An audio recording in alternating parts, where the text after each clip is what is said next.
Time's up, Admiral. Here it comes.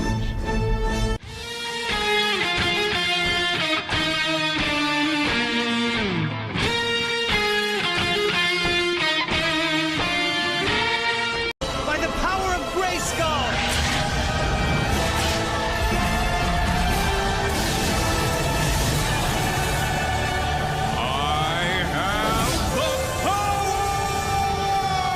I am dumping unlimited power into you. It was one of the first James Bond movies I watched, so I have a bit of a connection to it. That's Dermot's excuse. I don't fuck. It was their first date, Adam. Shut up. I will stop bringing it up.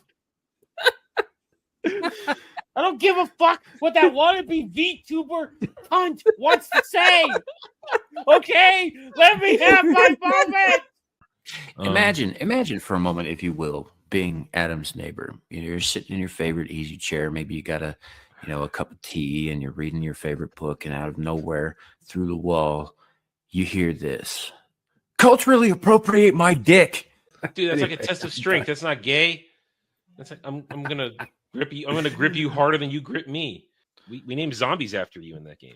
Yeah, rightfully so. Yeah, I mean, they're these big fat bloaters that sun themselves and they just lay there. Oh, those are the things that come out of my rainbow's ass. Brothers and sisters. Oh no! I want you to gather around. I want you to gather around and understand that we are in a time of troubles. Know that a darkness has descended upon us, or one may call it a shadow has descended. A shadow that also hides fairy tale communism. And what you must know in order to battle this, that you must join together and understand that when the black man runs through Japan, it may be gay, but it's okay because it's non-binary. And when the hairy-backed, unibrowed, fairest of them all, when she says we can all share in our daily tributes, you must understand that it's okay because she's a half-breed and she hates herself. You must understand that when she says she's the fairest of all, it's because deep down inside she suppresses her whiteness, and that's okay. And that when you are creeping across the tops of the roofs across Japan, and you peek in the window and see that man being sodomized, wow, you must understand that it's okay because it's in a video game. And if you are a chud, you must cry hard.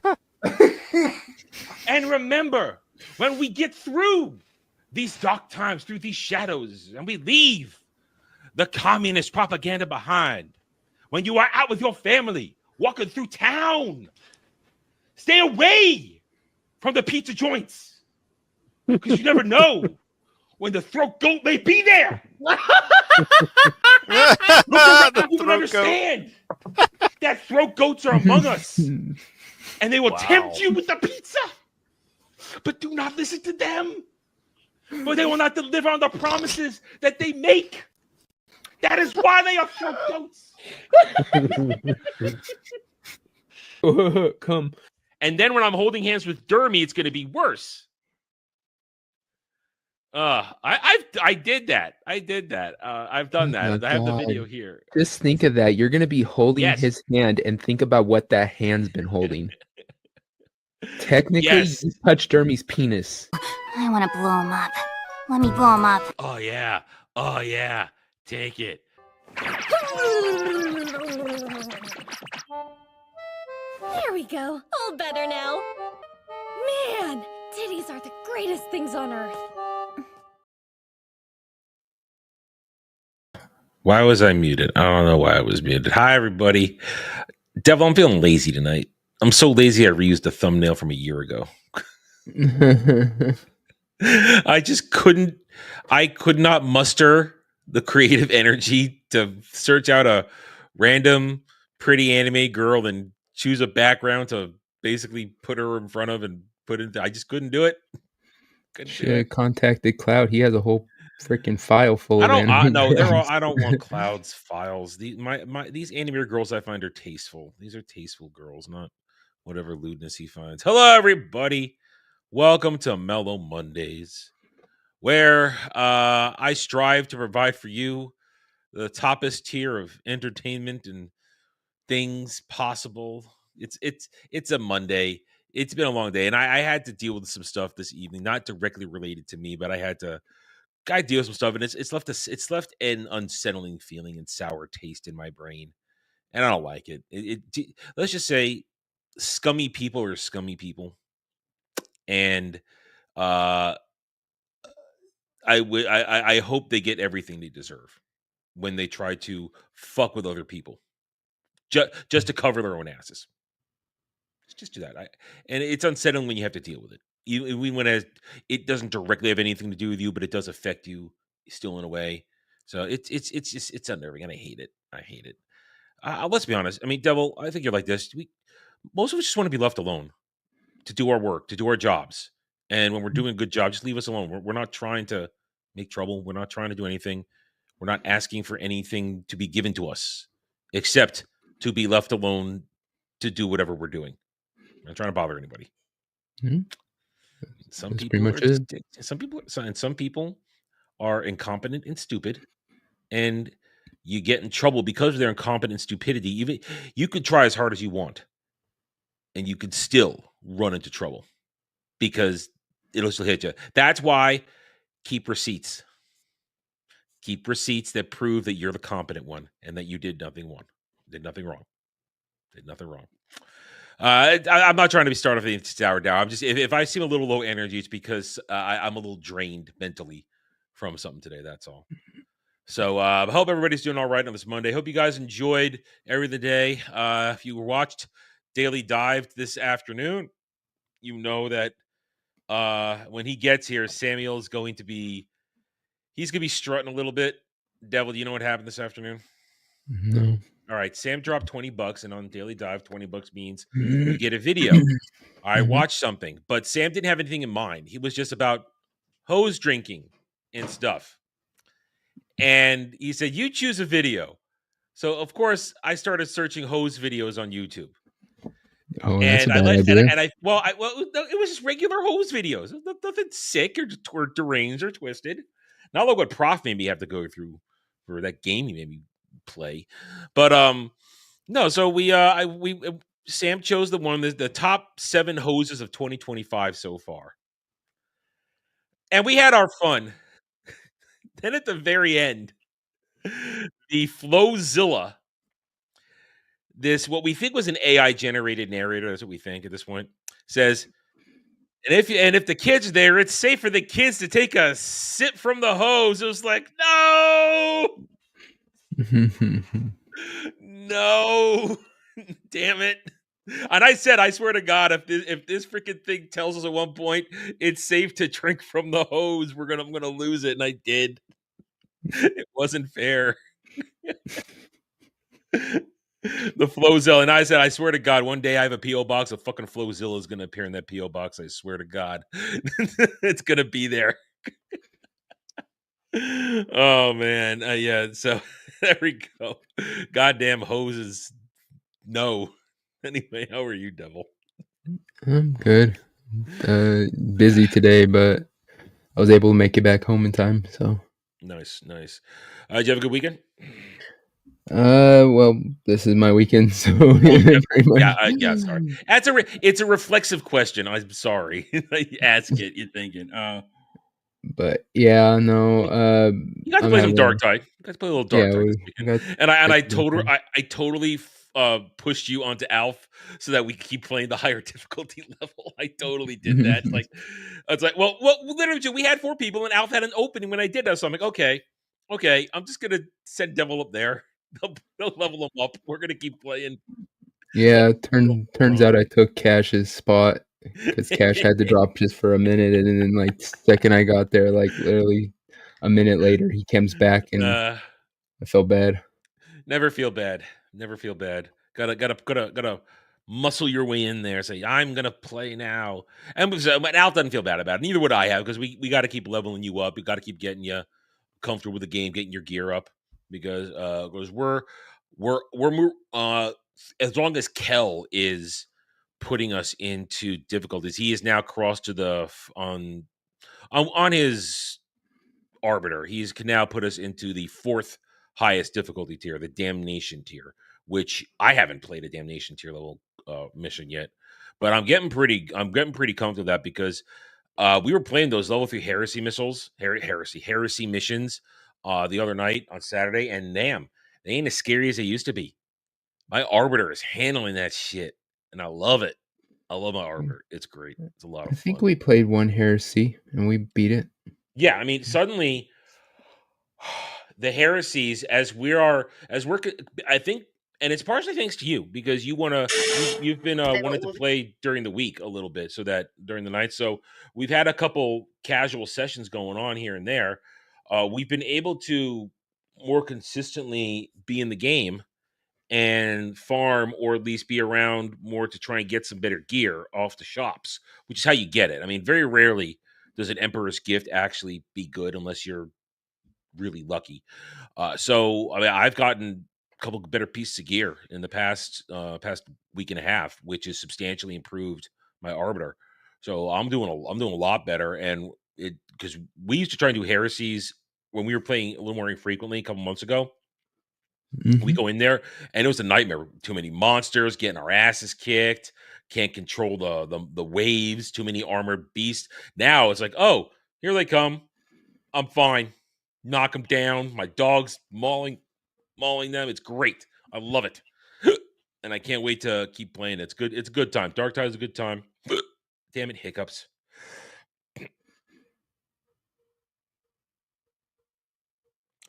Okay, sorry about that. That's how you get rid of them. Hold your breath. But yeah, so Dark Tide is a lot of fun. We'll keep playing that. We are looking for more co-op games, but it's hard to find one everybody can play, and 2 that everybody's interested in.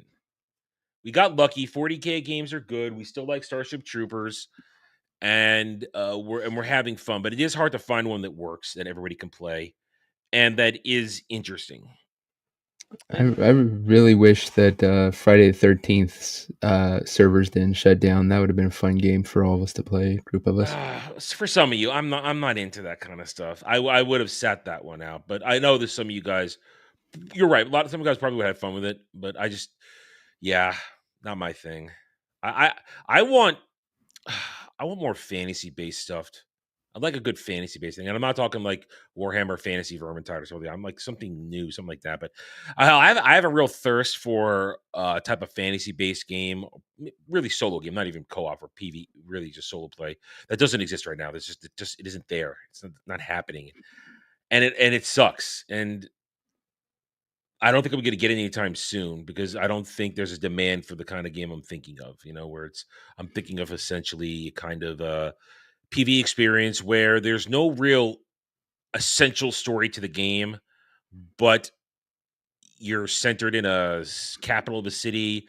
You start as an adventurer. You earn your ranks up, just going on random adventures out in the field and into dungeons, stuff like that. And you can, and if the game was smart, you wouldn't have set characters you meet, but like randomly generated characters to join your party and stuff like that, recruit them, build your party and stuff like that, and just keep going on adventures and getting gear and building up with a light story that maybe builds into something, but kind of a semi-living, breathing world living. Not necessarily an MMO, because I don't want that. It's like for private play, I want something like that, and it doesn't really exist.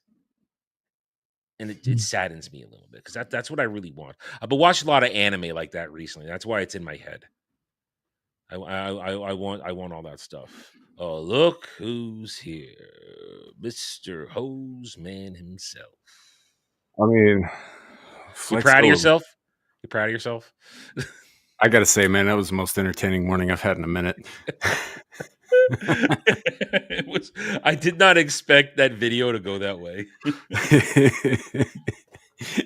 yeah, devil. Even the garden hose like ratings videos are telling him to drink out of the hose.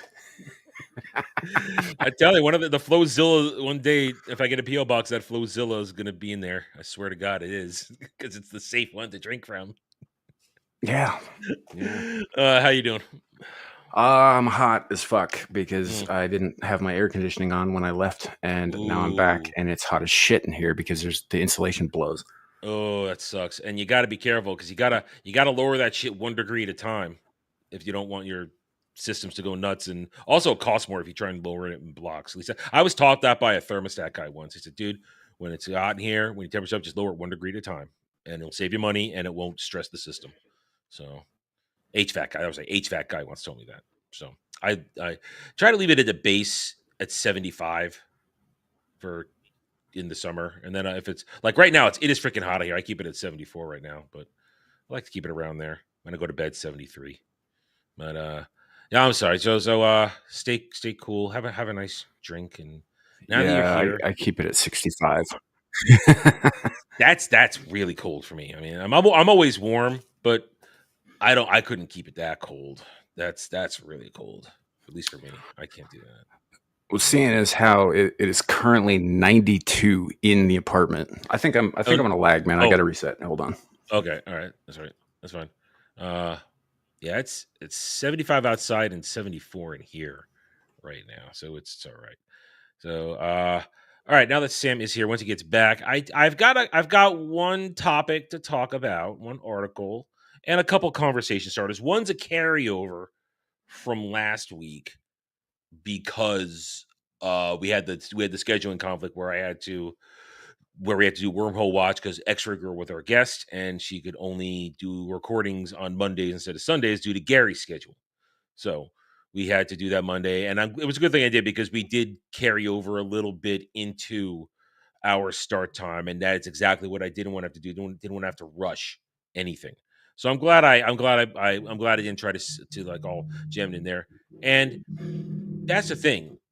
I honestly didn't have any real topics of it because last week was all about Superman, and guess what? We're not going to talk Superman tonight because I'm done talking Superman. I'm done. I've said everything I need to say over multiple streams and videos. Except only time I think I talk about Superman is box office, and I can wait till every single Sunday do that. But I will ask you, Devil, did you see it? Mm-mm. Have you seen it? You gonna see it? No. Probably not. Okay, good. You don't want to. It's crap. It's crap. Sounds like crap. was. It's what I heard was they did exactly like I said. It was Guardians of the Galaxy humor put with Superman, which I didn't want. I mean, I've had arguments with Bug twice. I've had arguments with a couple people here and there on different streams, discussions in private, in public, and it's everything I believed it was going to be. So I feel confident in everything. My review is doing pretty well. Sam, have you? This is the limit we're going to talk about. I'm just asking, Sam, did you see Superman, or have you just No, I partaken? don't. Yeah, I heard people talking about it. I forgot it was coming out. Sam, don't give no shits. Sam, don't give no shit. You're not missing anything. You're not missing a damn thing. I'll just say the leaks we discussed were essentially mostly right. The monkeys and the super shit was real. That's all you need to know. But that's it. I'm not gonna talk about it. I reserve. I'm only gonna talk about it for box office going forward, unless somebody challenges me, and then I'll destroy their arguments, just like I destroyed everybody else's arguments. Bug only cursed at me the one time. He only cursed at me the one time, and I cursed right back at him. Hey, everybody was heated. Everybody's fine. Nobody's angry at anybody. It was a nerd fight, which is things that get heated. But now that we're all here, hail and howdy to the chat. Hope you guys are having a good Monday. Remember to hit that like button, guys, as we go forward. And we're on the road to 5,000 subscribers. I finally legitimately crossed 4K this weekend, in part due to Superman. I'm not gonna say it had nothing to do with that. We're maintaining, we're growing. And I appreciate everybody who has signed on, both old and new. And I hope that you all stick with me and I continue to earn your trust and support as we continue to. Yeah, congrats again, man. That's awesome. Thank you. Yeah, it's. I thought we would get there in June, but we got there finally. Listen, if you have something to talk about, make good videos, you're going to get attention. And June was kind of light for me to things to talk about. But Superman's here, and in a week and a half, we get baby steps. That's going to be a fun one too. But let's start with this. This was, of course, as I said, a holdover from what we would have talked about last week if I had not had to delay the show.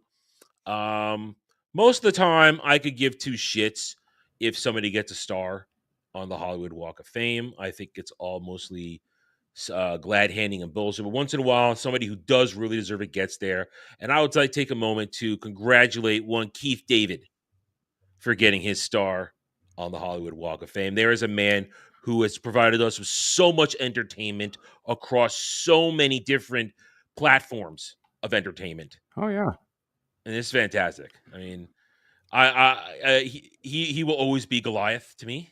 He's always going to be Goliath. Right? Damn straight. He beat Goliath. He's Spawn. He was Childs in The Thing. You know, he's done all kinds of shit, man. Yeah. All kinds of shit. You know who else is getting They the Walk Live. of Fame this year? Who? Robert Englund. Yes, I did see that today. I saw that Yeah. today, actually. Yeah, yeah. Hey, Robert Englund, another icon in specifically horror because he's Freddy Krueger. These are the guys who knew exactly where they belonged in their genre and welcomed it. I mean, speaking about Keith David, he has had a journeyman's career. 140 movies, 130 TV shows, 25 plus video games. This dude just was a machine for like the past 40 years, man. And he's iconic. Keith David is iconic. He has one of the most iconic fistfights in history from They Live with Roddy Piper. That's iconic. How many times has that been spoofed? It's part of pop culture history. Right. And for my money, it's one of the top 5 fight scenes of all time. Because it's just gritty. Yeah. It's ugly. It's nasty. It's awesome. It's awesome. And like I said, one of my first things I said, when I realized later on watching me, was like, wait a minute, that's the voice of Goliath. It's like, oh man, it's just the dude is iconic. And you know what I love? I don't know a damn thing about Keith David, and I like it that way. I like it that way. He's just here to entertain. And I saw a video of him learning that he had it. The man broke down. And it's like, man, that's emotional. That's real emotion. It's like, yeah, you're being rightfully being honored. Rightfully being honored for his decades of entertainment for us. So I love this. I love this. I love it. And it's just cool. It's cool. And I could go on and on. Sometimes you might not realize that he was in something you love until you go back and remember that he was in it. There's something about Mary. Yes. The pork or the beans? Hell, I love him in the Riddick movies. It's good stuff. And then, of course, in video games, and the guy he can be serious and comedic. He knows that he can do it all, and it's great. So, congratulations to one Keith David. And unfortunately, those like Miley Cyrus are also getting a star, which that's like, what the fuck? You kidding me? Miley freaking Cyrus. Good Lord. See, and that's what you remember then, and then you realize, wow, there's one that why? For being a whore. All right, so congratulations to Keith David for being rightfully honored for doing cool shit. But that's the problem with the Walk of Fame now is it's kind of like the Nobel Peace Prize when they just start giving it out because for no reason. It diminishes it. Like it used to be really important to have, if you got a star, that was really something. Now it's, you do one movie and you have the right political leanings and they'll toss you on a star. He had to work for it, but a lot of people, they don't. And it just kind of has diminished it. Yeah. But, and that's why you got to respect it. When somebody who does earn it, get it, show the respect. And I'm happy to show respect to Keith David. And I hope he continues to entertain us for many years to come because he is just a genuinely good entertainer. All right, I got a couple more conversation starters, and we got the one article. If you guys have something, of course, feel free to toss it in there. I came across this, though. And when you see this, as men, what is your first thought when you see this?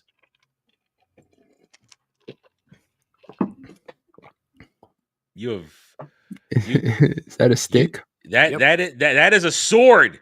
That is not a stick. That is a sword of legend that you have discovered. Look, it's real simple. There is not a man alive on the entire planet who does not appreciate a good stick. Yeah, I mean, for you're a kid playing out there, and I have found never honestly, I've never found one that cool. This one looks like honestly the Monado from the Xenoblade series. That's what it looks like to me, the Monado. But I found some decent sword sticks in my time, but the way this guy had it, and he's holding up to the sun, and he's like Thundercat hoeing it right there. This thing is speaking to me. This is something that came across the dimensional rifts and landed in our world and is searching for its next owner to be revitalized and to take him on an adventure. We all, if any guy being honest, it doesn't matter how old you are. If you're 87 and you come across the cool stick, you're right. It will become a sword.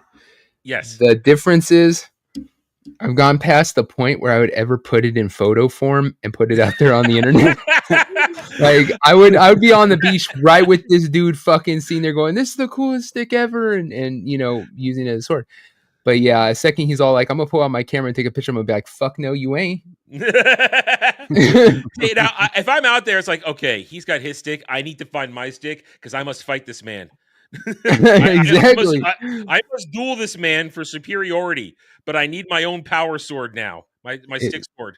It's like that movie Michael where he goes against the bull and he goes out there to battle. And Right? just walks out there. Yeah, Battle. this dude lives up that sword. I'm finding a stick. Yeah, it's to battle. I mean, think about that. He has found it. This guy knows. Every man knows essentially. If you have this stick sword, you are currently king of the beach.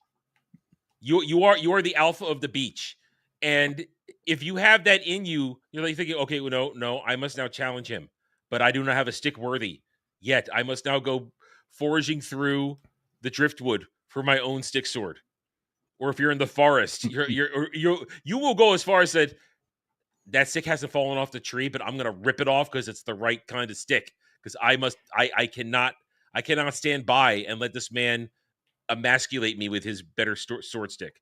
I cannot stand for this. Ripping it off the tree makes you that's how you do it, because then when he comes That's at you, like, Conan.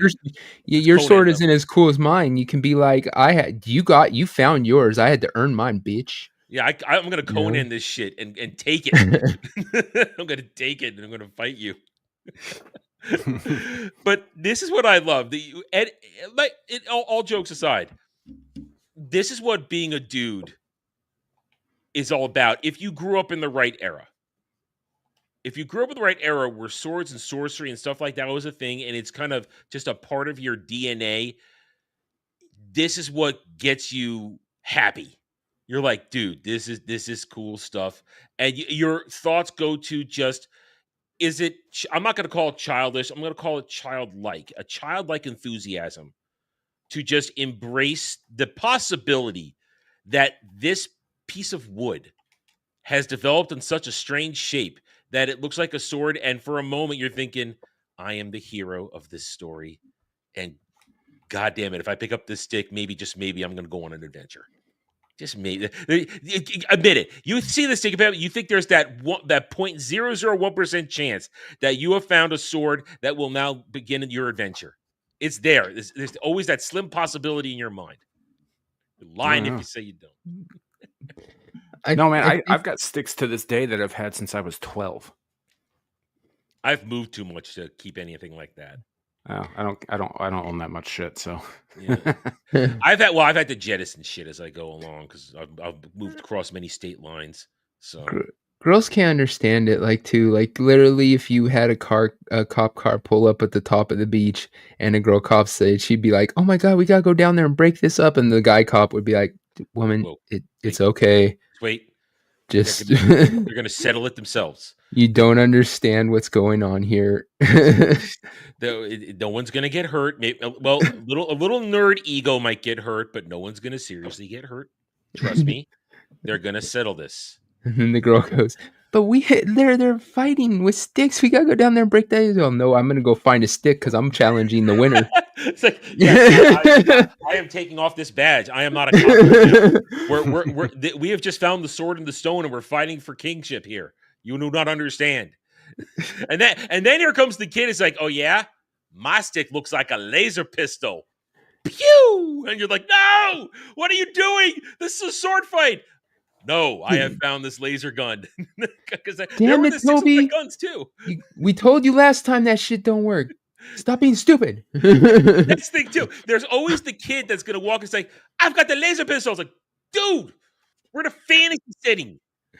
This isn't science fiction. There's no guns.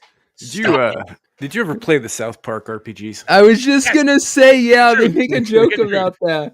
Where they gotta sit there and say, we're playing Thor's right now and shit when he's trying to use the gun. Is it Scotty Malkinson is always trying to play Star Trek while they're doing superheroes and shit?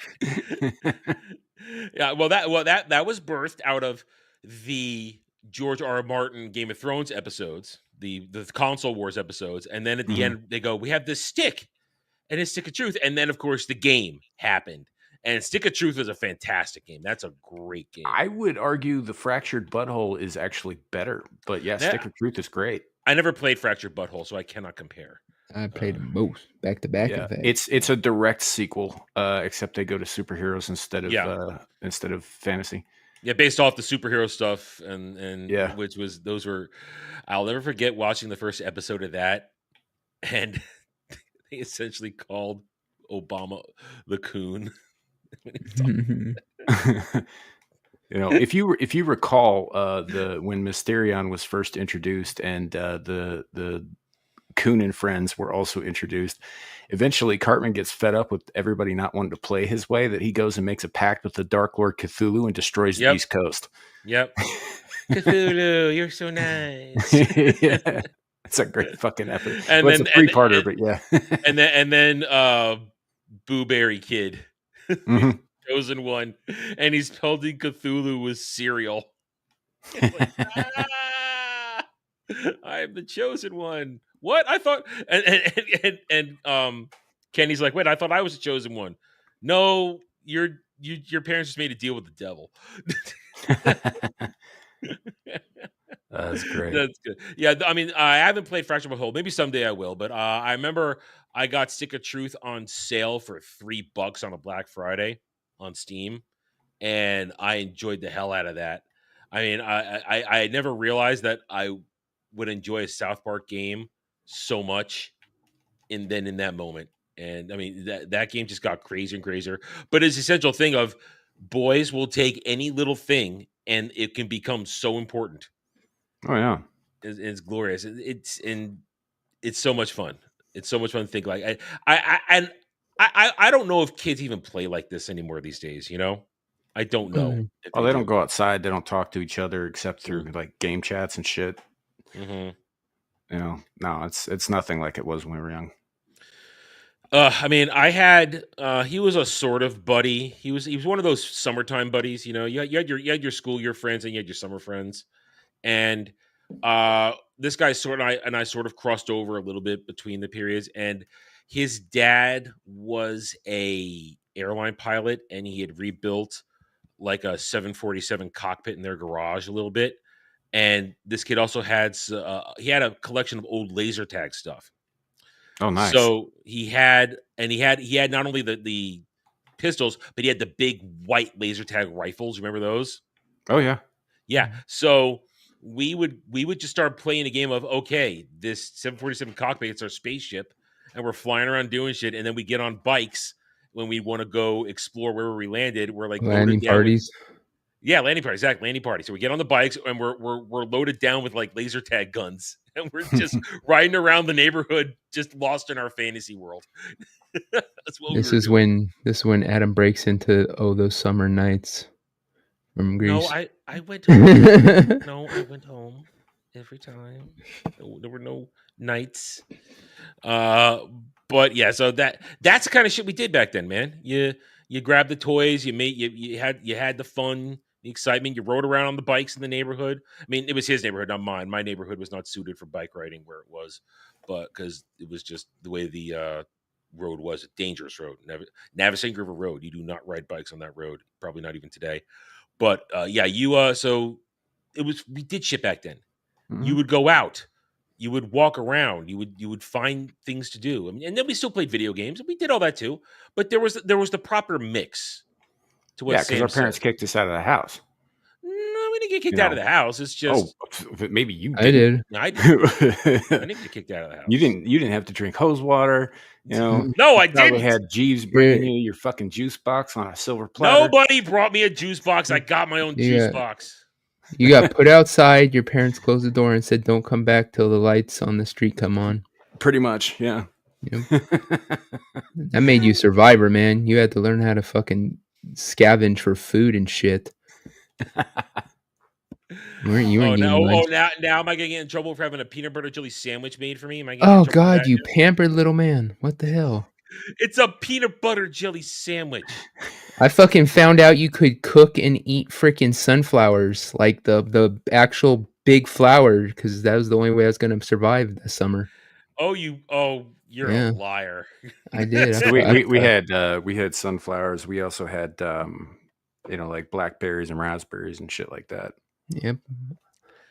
I mean, That's why me and Sam don't like cats, because we had to kill them and eat them. what are you? There's no good eating on a cat. Yeah, They're mostly sinew. It's all chewy. they're there's- very there's- chewy. Like not much, Takes hours to get all the hair off. Ugh, right? no good. I don't know how to respond to this. I really don't. Because depending how I respond to it, they're gonna turn it around on me. Oh, you gotta go eat a cat now. As long as you clean it with the hose water, we're okay. Oh, good fault. Fucking hose water. I'm going to go find this stick and assert my dominance and make a kingly proclamation. Fuck your hose water. So your first thing as king with the cool sword stick is to pussify fucking. I am The gentrifying my kingdom. I will outlaw hose water. All of us real men are like, what? What the fuck? Then find your own stick and challenge me. You find your stick and you challenge me for power then. That's how it works. And then I will force you to drink the hose water. See, then you're a tyrant. I'm okay with this.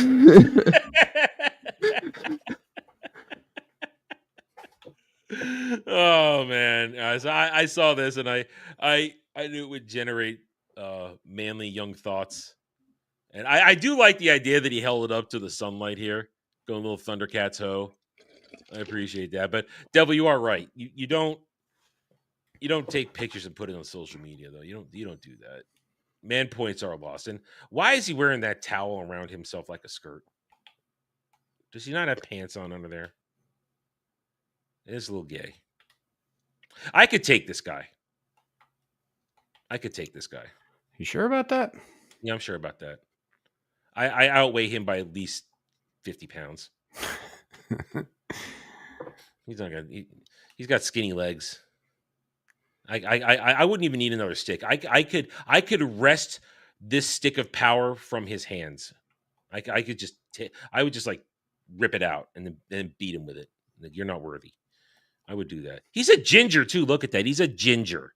Yeah, that means if you lose, he's going to eat your soul.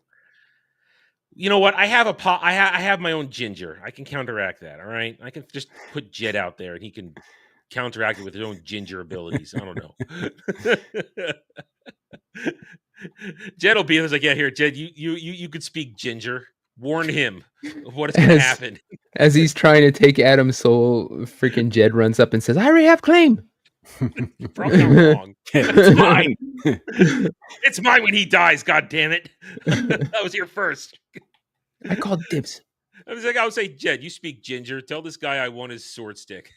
And if you don't give it to me, I'm gonna. Don't say it that way, man. What? You're making it gay, not me. All right. No. Tell this guy I want his sword stick. What? Your balls are touching mine. You're the gay one. All right, here. Looking at the beach here, I'm thinking about because I see this. I'm thinking about summer spent at the beach, stuff like that. And here, what ingenious games did you invent at the beach? Did you guys ever invent like just total crazy games at the beach that would just absorb hours of your time with your buddies? Did you ever do that? You No, I know, didn't go I to the come beach. from landlocked states, right? Yeah. No. Well, you've never seen a beach before?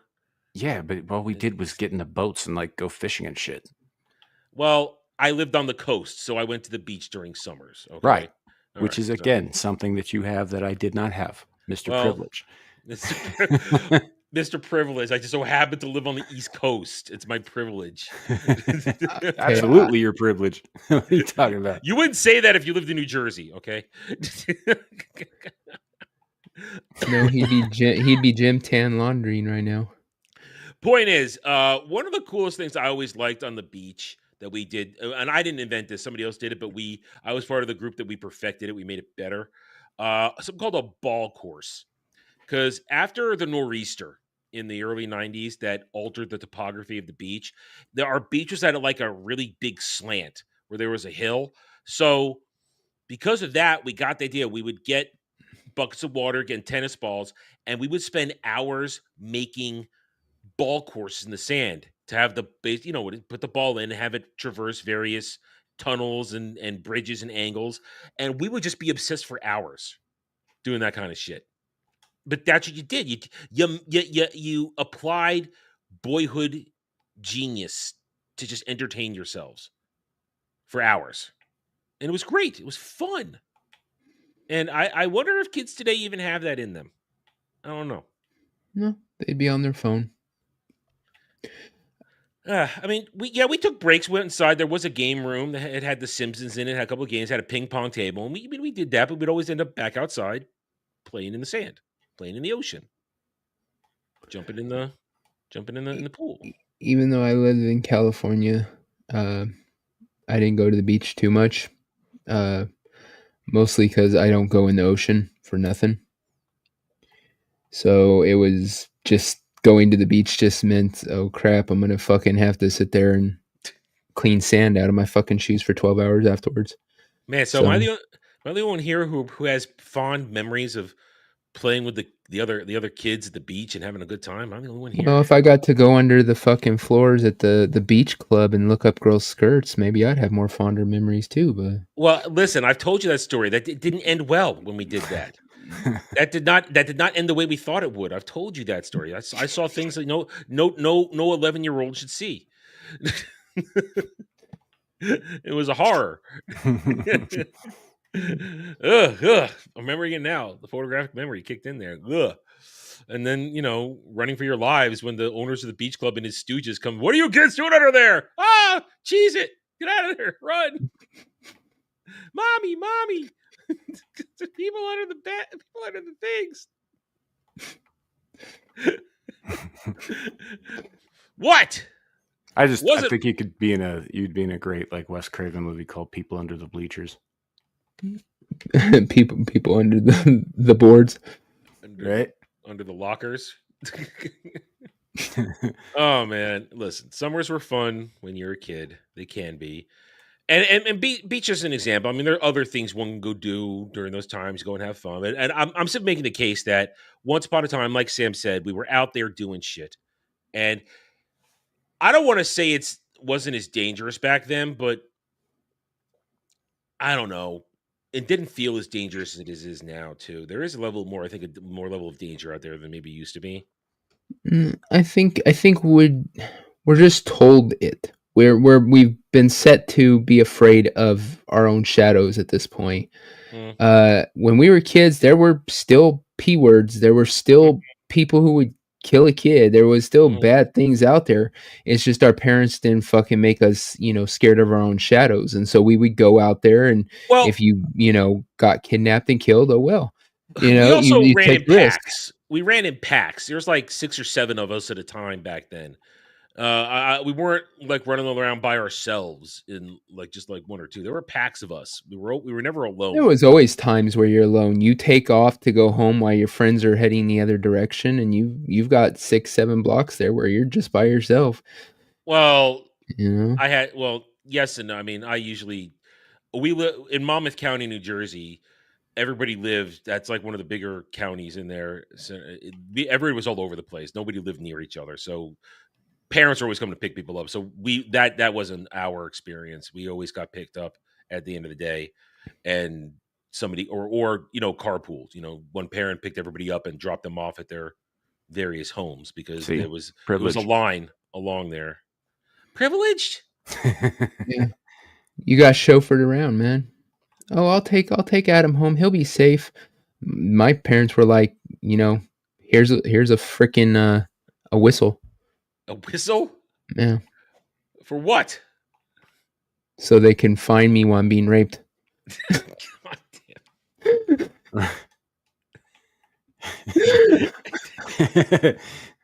Life was different back then, man.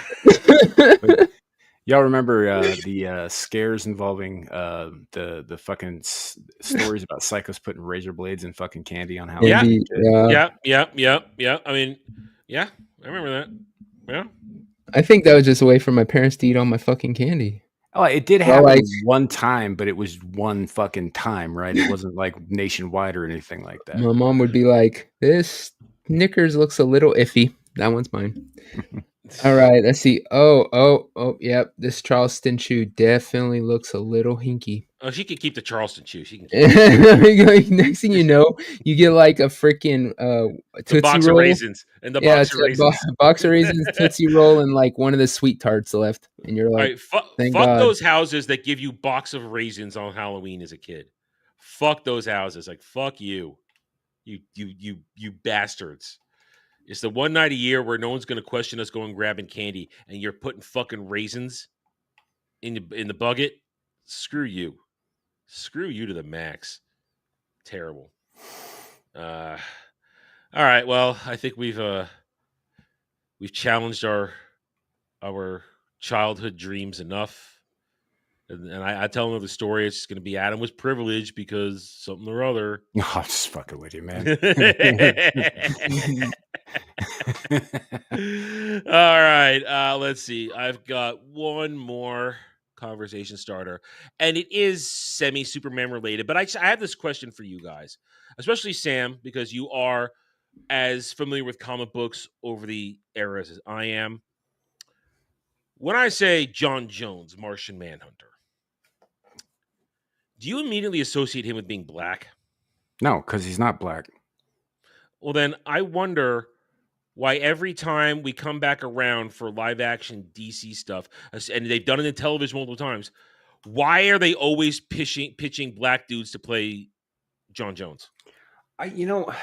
Some of those guys who have played him have been pretty fucking good. I don't really have a problem with that. Like, I think even Carl Lumley voiced him in the Justice League cartoons back in the day. And I don't really have a problem with the thing about John Jones. These are good actors here. These are all good actors. Yeah. Well, that's the thing about Jones, right? He's first of all, he's not black. He's green. He's a Martian. But he's also a shapeshifter. Yeah. And he can look like anything he wants to. So I don't really have a problem with people casting. This is different than Starfire, right? Starfire's not a shapeshifter, right? And again, I don't really have a problem with a black actress playing Starfire as long as, it's because she's the best actress for the fucking job. I don't make really her give look a like shit. a whore. It doesn't really matter because the woman is orange and her hair's on fire. Her eyes gleam, for Christ's sake. So, but in John Jones' case, like he can look like any damn thing he wants to. I mean, back in the old days when he was a new character during the Silver Age,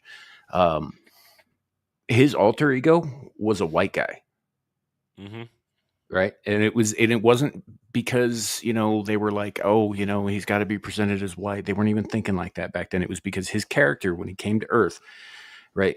Do you know how he got to Earth? I know certain versions of it, but which version are you talking about?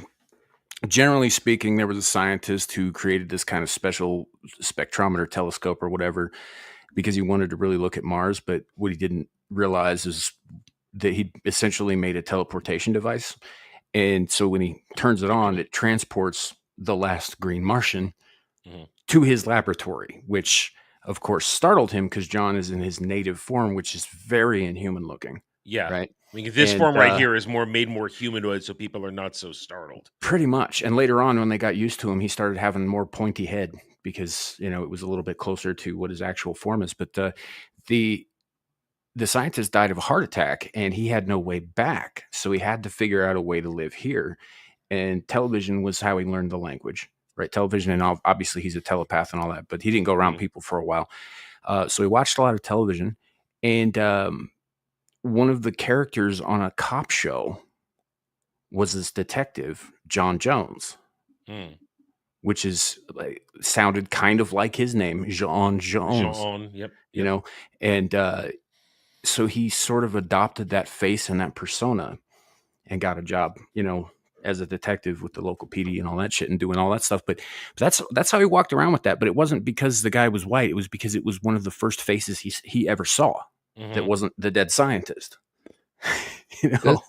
Doesn't this kind of shoot the whole narrative in the foot? Because if you're an alien Martian hiding out and trying to act as inconspicuous and normal as possible, if black people have it so hard, why would you choose to be black? Well, especially in the 50s and 60s, right? Yeah. So I mean, but like I said, these are all excellent actors. All four of these men are excellent actors. And we'll just remind everyone who is. We got, of course, Mahershala Ali, Sterling K. Brown, D.B. Woodside, Jimon, who I can never pronounce his name correctly. Jimon Honsu. Hunsu, thank you. These are all great actors. I can name multiple films and TV shows I've seen them in that I've enjoyed them in. Yeah, they're all fantastic. But the thing is just, I don't understand, and these aren't the only ones that are out there. This is just the one that I realized after I'd seen like 4 or 5 of these in the wake of Superman, that I thought, okay, I'm going to bookmark this one and make this a topic of discussion on Monday. I don't understand why we have to make John Jones black in his human form. When did that become the standard? I think Supergirl did it because Man of Steel did it. I don't know. Probably, I don't know. But again, in Man of Steel's case, right, the character was black because that particular general was black, and he was in disguise, right? He was hiding out, as it were, incognito. But if I'm looking at the 4 of these guys, if I had to pick one of the 4 of these guys, right, if these are our options, I'd probably go with Jimon because I think he's probably got the most gravitas to his voice, right? And he can sound a little bit more alien than the others can. Plus honestly, the prosthetics would look great on him. I'm honestly leaning a little bit towards DB Woodside. I really like DB Woodside because he's done genre too. So, he could do it longer too because he's younger. So, but I mean, these are all great actors, and I would have a problem with it. I'm just asking the question, why?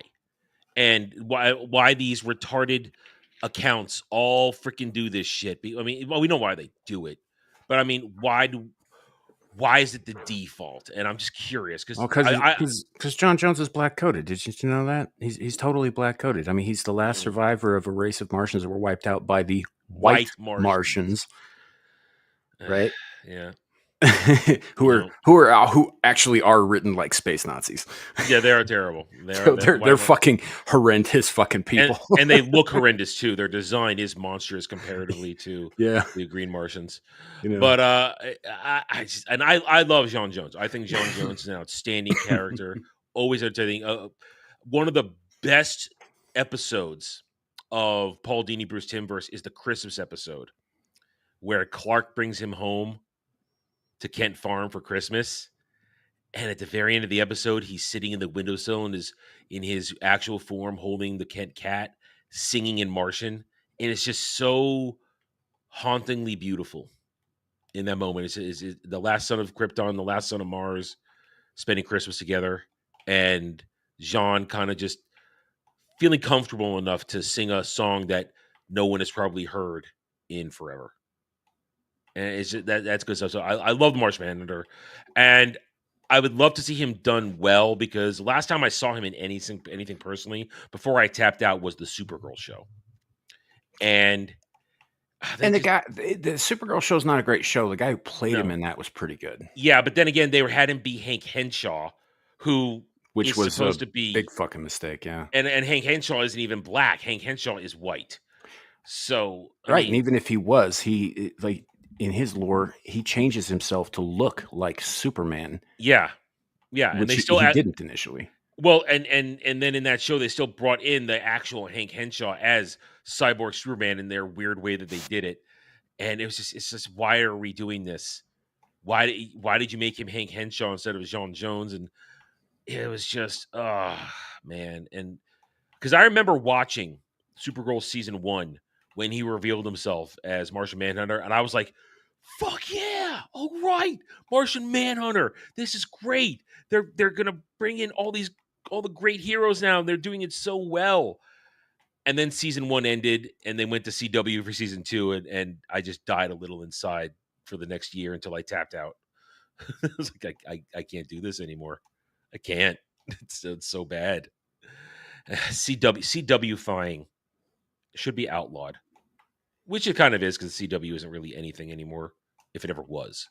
At this point, we know now. Even at its heights, it never made any money. So at the heights of Smallville, the heights of Supernatural, never made any money. Mm-hmm. But and again, not to go back to the whole DCU topic, but I don't know if they're going to get as far enough to even introduce Martian Manhunter. I mean, we're going to get a few more movies, a few more TV shows, because as during our discussion on Roundtable, Beardo put it pretty well that James Gunn knows he's got job security right now, so he's not going anywhere, and he's going to keep making this shit, no matter what happens. So we'll get stuff. I just don't know if they're going to get. I don't want to see them do Martian Manhunter. I don't want to see them do anything, but I don't want to see them do that because I just think they'll make it super racial because James, they're retarded. Oh, they probably most definitely will. But I mean, if they were gonna do it, if they're gonna introduce Martian Manhunter at any point, which honestly Snyder should have done with his version of Justice League, should have had fucking Martian Manhunter in there instead of Cyborg. Cyborg's a fucking Titan, but whatever. I'm not saying it like this. The character of Cyborg is great, but he's not in the Justice League. He's a fucking Titan. Agreed. That whole push putting Cyborg in the Justice League was just so wrong from New 52. It's like, why are we doing this? Yeah, it was. It should have been John Jones at the very, or if you were gonna get old school enough about it, I guess maybe Hawkman.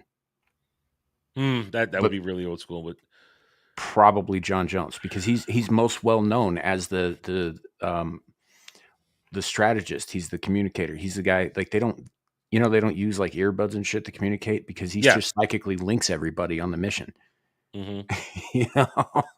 Like there's reasons you use John Jones because he's awesome. Plus he also, and Superman himself has said this on multiple occasions, is every bit as powerful as a Kryptonian is. Yeah. And can do even, I mean, you fight him. He can go basically ethereal on you. He can zip out. Yeah, he changes his density. He can change his, like that's the thing about his cells because he's a shapeshifter. He can do pretty much anything he wants with it because he just rearranges his molecules, his density, all of that stuff. Plus, he also shoots lasers out of his eyes. He's also strong enough to basically lift a planet. He flies, and he's a telepath, which opens up a whole other world of fucking things. He can mind fuck you, right? If you want to shut down John Jones, you try and mindfuck him first. Yeah, and he's practically indestructible. Except for fire. There's that. But like, everybody's got to have a weakness, right? But like even in, I don't suppose you read, this got brought up on the pub the other night, with some of the crossovers with like Predator universe and all that stuff. There was a Justice League versus the Predator. No, right? I never read that. Where the weapon masters of Quard got a hold of some Predator DNA and genetically engineered 7 Predators specifically to fight the Justice League.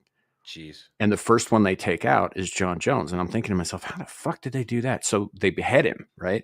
And his head gets stuck on a spike. And Wonder Woman finds it. And she's like, Jesus Christ, what happened? Oh my God, John's dead.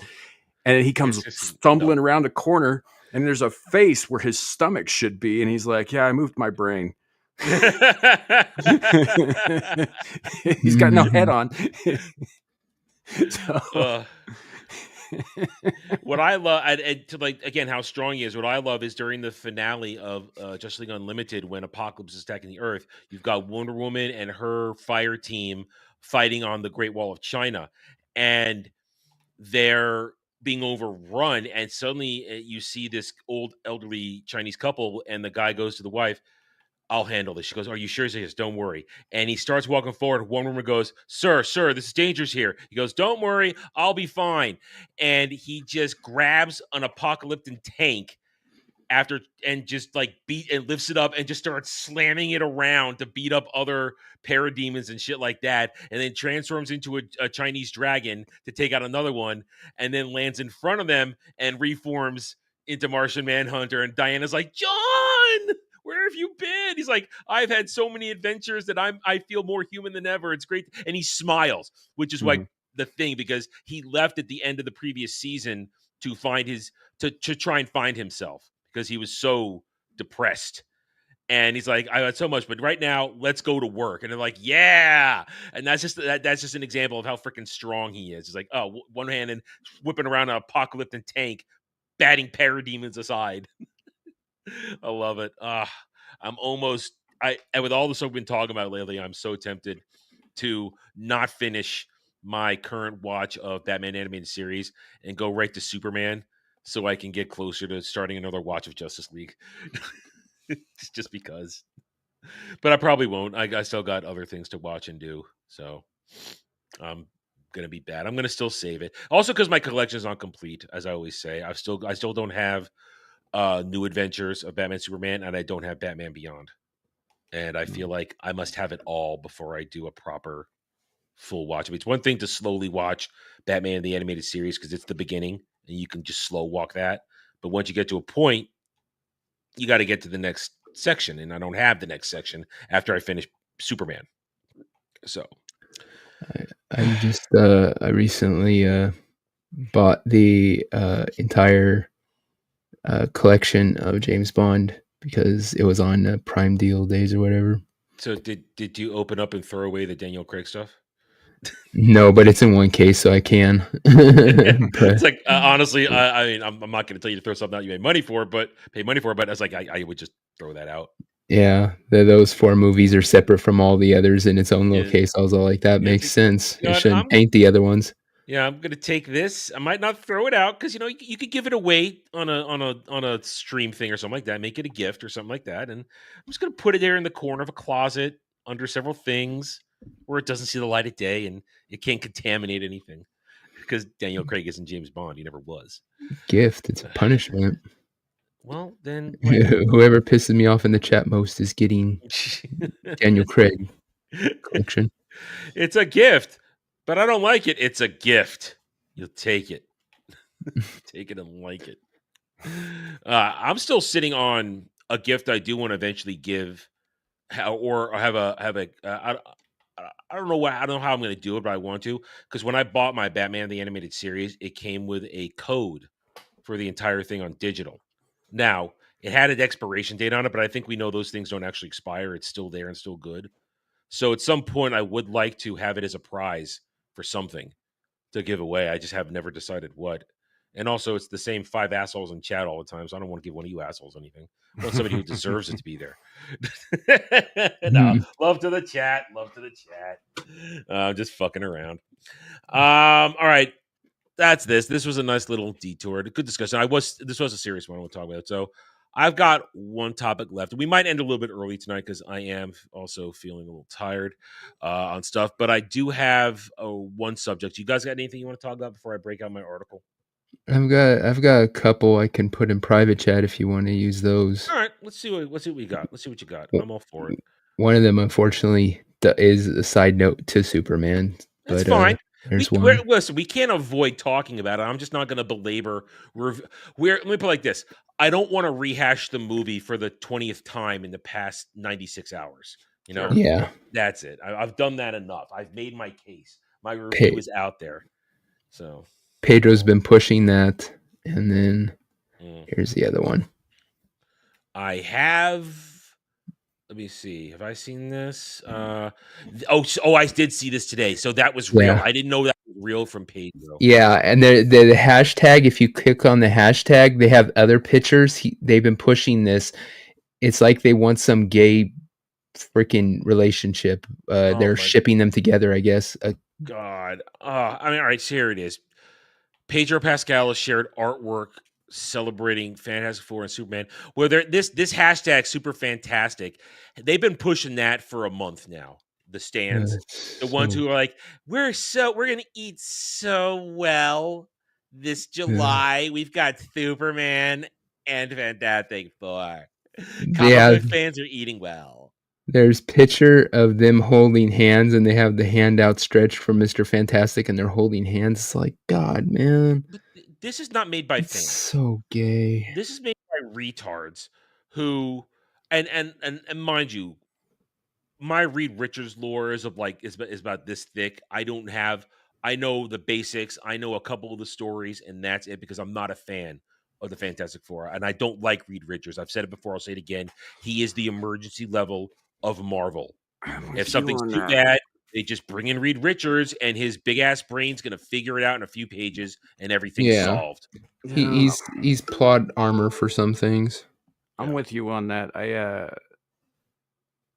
Fantastic Four were Marvel's first family because they were kind of the first flagship after they made the transition from Atlas Comics, right? But with the exception of Ben Grimm, who is a fascinating character, they're fucking boring. Yep. Their villains are great, but they themselves are boring. And I'm sorry if you're Fantastic Four fans out there, but they suck. They're a terrible team. The stories are shallow as fuck. Even on into the 90s and 2000s, they were just not engaging in any way. They're boring characters. Ben Grimm is the only one of them that I cared about. Mm-hmm. Well, yeah, because at that point they hadn't got any kind of edgy stories or complex characters at that point. I mean, if you look at the X-Men comparatively, each character has a very unique and very self-contained kind of thing. With Fantastic Four, they're all one note. They're the family. So it's like, yeah, he's the father, she's the mother, he's the angsty teen, brother or whatever. It's all so basic. Then Ben is kind of like the grumpy uncle. They all have their family like fucking position, and it just is the most lamest thing. It's not like I said with X-Men, where you have Wolverine, who's this traumatized, troubled dude with a traumatic past who is just angry at the world. You have the Boy Scout in Scott. They're all more complex in that group, and this group is just so one note that it never resonated with me. Never. Right. Well, and like Scott's not even just a book. Like, you get deeper into his shit, and he gets hard line on some shit. He's an interesting character, but the reason that I single out Ben is because even within Fantastic Four stories, and I'm gonna pull one out of my ass for you guys. I don't remember what issue this was, but so he used to have this girlfriend named Alicia, right? Yeah, who's blind. And Alicia is blind. And Alicia doesn't give a shit that he's made out of orange rock. She sees him for who he is and all that, and she loves him. And this is the one thing he thought he could never have again. So he finds out that the Silver Surfer, Norrin Radd, has been visiting his girlfriend. He doesn't know this, because he's Ben Grimm. He's a hothead. He doesn't think this through. But Norrin's not interested in stealing her from the thing or anything like that. She understands. She will listen and not judge, and he just unburdens himself on her. She's kind of like his therapist, sort of. Well, Ben walks in on this, and he just freaks out. Like, what are you doing making time with my girl, right? Loses his shit. And it's not just as simple as, why is this other man hanging out at your house with you? This is the only woman in existence who could ever love me. Why is this man hanging out? And it's a lot deeper with him. And that was a great fucking story. He goes on this whole tirade, tries to beat the shit out of the surfer, breaks his fucking board over his knee. Right. And then, it goes real bad because the Silver Surfer is basically a living atomic weapon. Yeah. Let's be honest. Yeah. Surfer holds back. Power fucking cosmic. Well, he does. And Reed catches up to him, ties him up with his body, because, as he does. And he's like, I've been trying to tell you, Ben, you can't take this guy. He's been extremely fucking patient with you. Yeah. Yeah. I mean, and it's funny because you realize what Norrin Radd is doing when he comes to see her. He's reliving the horror stories he had to live through. Yeah. For God knows how long, being the Herald of Galactus. Right, and it was a pretty good issue for Fantastic Four. Yeah, that's a pretty good story. That's a pretty good story, and that's the thing though. The Thing is entertaining. He's great, and And now I'm going to say this purely because it is sort of relevant, and those and real fans know. I wonder how all these people who are going to try and get behind the Fantastic Four and all this stuff, who live in today's climate, how will they react when they find out that Ben Grimm is Jewish? Mm. It's just I'm just putting that out there right now. That's a thing that goes on right now. We got a problem going on out there that people are just judging on that alone, and I would wager all these people who have probably certain flags in their bios and say this and that. If they found that out, I wonder if they are standing for this Fantastic Four movie, if that would be enough for them to turn on the movie. I don't know. That's an interesting question because, a lot of these fuckers worship at the altar of Whedon and they're big stands for, Willow Rosenberg and her gay arc and her witchy powers. And I think they forget she's a fucking Jew too. Berg. Well, in early seasons, they repeatedly state when they do Christmas shit, she's like, hey, still Jewish. Yes, I mean that's just the thoughts that popped into my head lately as we get closer now, as I'm analyzing, and because we've seen it, and now with like the latest trailer that they dropped for Fantastic Four, where Reed goes, "We tried to make a deal with the Galactus, but he gave us an impossible decision. He would spare the Earth if we gave him our son." And what the fuck does Galactus want with a single kid? it's Franklin Richards, though. He's the breaker of all everything, of all stuff. I mean, Franklin fucking Richards. But I mean, original dialogue was going to be like, after he said he wants our own son, but we told him he hasn't decided what he is yet. He could be our daughter. Hollywood is really into this sacrificing kids bullshit.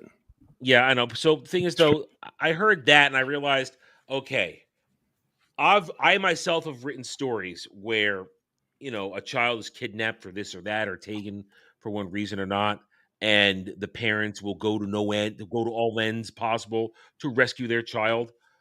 But I feel as though there's something is off-putting when I hear it in this trailer, and obviously it's, once again, why do you leak this now? Why don't you leave this for the movie? That's my first question. Why are you spoiling this bit of information for this now instead of leaving it for the movie? But I think now it's like, okay, I don't have a child, but I put my head inside enough parental characters that I can feel it. I can put my mind there and understand you will do anything for your child. But there's something unsettling about Reed Richards saying, we didn't let Galactus take our child, so we're going to let him eat the planet, and there's nothing we can do about it. There's just something about that as a plot device that doesn't sit right. Now, I'm not saying you should give up Franklin Richards, but to tell the world that, and then the following scene saying, "Is there anything we can do?" I don't know, because that's that scene. Who writes this stuff, man? There's just something it's not well written to me. Something not. I don't know. I can't quite voice it. I saw it last night, and it's been bumping around in my head why I don't like it. And I think it's also it's just the way it's presented and the way it's executed. Of course, they shouldn't give up their son, but at the same time, to tell the world we're not going to do that. And of course, I just watched Wrath of Khan the other day for drive-in. Needs the many outweighs needs the few or the one. So of course, that's bouncing around in my head. Spock's sacrifice, and so it's just. I mean, am I overthinking this? This is kind of got overtones of perverting Christianity too, with the whole sacrifice of the only son kind of thing. But I don't know. I think there's probably more that they meant, than the average person is necessarily going to see with this shit. But also, like, this whole thing is stupid, man. It is fucking stupid. Galactus survived the destruction of the last universe. He's the only thing that did besides the fucking Mcron crystal, right? It doesn't. It shouldn't matter to him where the other. If this kid fucks everything up, he'll live. And I wouldn't be surprised if they have Galactus somehow aware of the multiverse and his consciousness can transfer between it, or some shit like that. I wouldn't be surprised if they did that shit in this. And He's like, I have seen Franklin Richards destroy universes. I must consume him myself, or some shit like that. Ugh, Franklin Richards. I hate the Fantastic Four and everything they spawn. Just do. I mean, Franklin Richards is a dumb fucking character. He's It's basically he's Legion. If He's Legion Legion, but not a wasn't mutant. insane, if Legion wasn't nuts. Yeah, and not a mutant. Yeah. It's I don't I mean, listen, I'm all for overpowered characters. In fact, I enjoy overpowered characters, especially when they've earned it. Franklin Richards never in his life earned his overpowered nature. He's just born that way, and he abuses it from what I understand. Because I don't read too deeply into Franklin. That's the other thing. So the Fantastic Four are kind of responsible for all the multiverse bullshit. Like their books specifically are responsible for all of the multiverse shit that came later. I mean, obviously it's a lazy plot device, but or a lazy writing tool, but it starts with them because they were exploring all this shit. Plus, Krang or Kang or whatever is a version of Reed Richards, or his son, or his father. It depends on who you're. It depends on which angle you're going with. Yeah. You know, and there's a whole Council of Reeds, which is what the Council of Ricks and Rick and Morty is based on. You're right. You know, like all that shit comes from the Fantastic Four. And so it depends on which universe you're talking about, because in some Franklin becomes this horrific tyrant, and others not so much. You know, and the prime one is a baby for a long fucking time. In fact, that is the only role Agatha Harkness has in the comic books at all, is to make sure this kid doesn't die.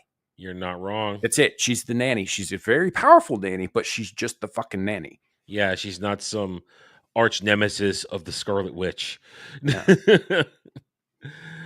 So back to this though. I now bring it back more to a mundane discussion rather than fantastical comics discussion. With the revelation of this weekend that the Superman premiere only netted $225 global, because international was only $95 million. I predicted it would be between 2 and 250. I just thought it'd be a more even breakdown. Not that international would be so low that the domestic would carry more. And you guys have heard me. I've made the case that it would go dinosaurs, Superman, baby steps. With such a low international on Superman, and we'll see what happens next week. We'll see what happens. I don't think the international is really going to climb that much higher as time goes on.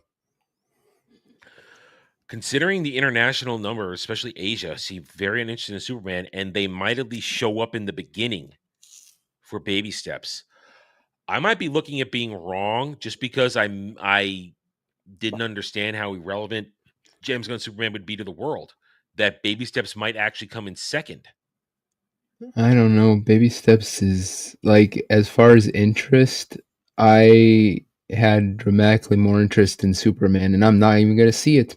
So you're right, Devil, because that's the other part of my equation in all of this: the complete lack of enthusiasm for anything MCU right now. Nobody cares. After the one failure after another so far, and I don't care if people like Thunderbolts, it still failed. Nobody cared. Daredevil failed. Black Falcon, Captain America failed. Right now, it just ended. Freaking Ironheart was a mega disaster that just was embarrassing. And we covered it a week ago. We talked about conversations about how pathetic the stands are with this, trying to pretend it was something more. There is zero hunger for another MCU movie, but we've still got another one in the week and a half, followed by Wonder Man in the fall. They're still making that show and putting it out.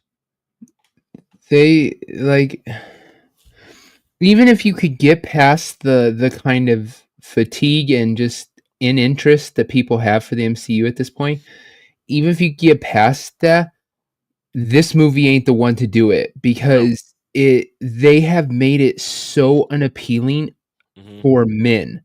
This movie, like, from the very beginning, not just the fact that Sue's going to be the hero of it. Pedro fucking Pascal.